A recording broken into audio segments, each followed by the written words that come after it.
Well, I think business schools have a role to play in the broader community as it relates to diversity, equity, and inclusion. First off, we have faculty who generally have backgrounds in this area, who are able to train and educate. So putting on workshops. I personally have done a number of workshops because I'm an industrial organizational psychologist. And so being able to put on workshops or training programs to help in the community, enabling other people from the community to attend those types of workshops.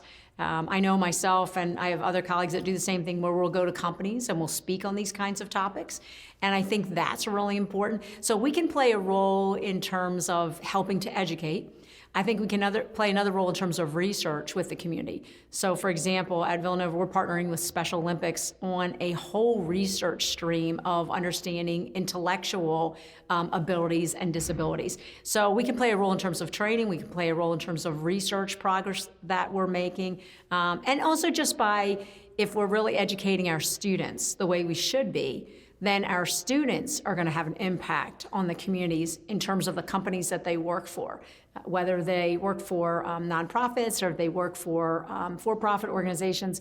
The impact that they'll have in the community can be felt as well. So I think we can play a very large role in terms of influencing the conversation and progress in diversity, equity, inclusion.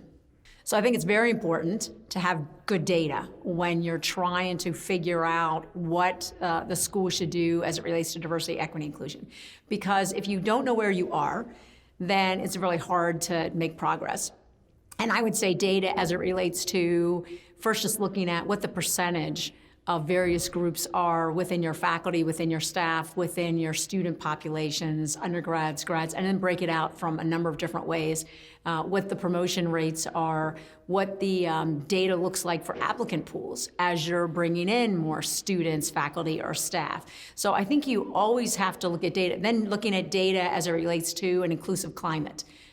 We do a lot of survey data. We're at the university level and at the school level where we're trying to see how do people feel, whether those are students, faculty, or staff, in terms of the climate. Is it a climate where people feel a sense of belongingness, regardless of race, gender, sexual orientation, et cetera? So I think data is really critical. Sometimes people will say, well, we're doing a lot of good things, but if you don't have data, or you can say, well, actually, we're not. We could do much better in these areas. I think that's where data is very important to be able to show the progress that you're making. A great question about the role that not only we play with industry, but how industry plays a role with us. And I think employers are very savvy about, they're very progressive for the most part, about diversity, equity, inclusion. Sometimes they're further ahead than academia. And they will often come to us and say, okay, these are the kinds of things that we're doing in our organizations. Can you assist? But also they'll come to us and they challenge us. And they'll say, and I think they're doing this for all business schools, they're saying, look, we need a much more diverse population of students that can come work for us. Not only students who look different, but also students who can work with very diverse individuals.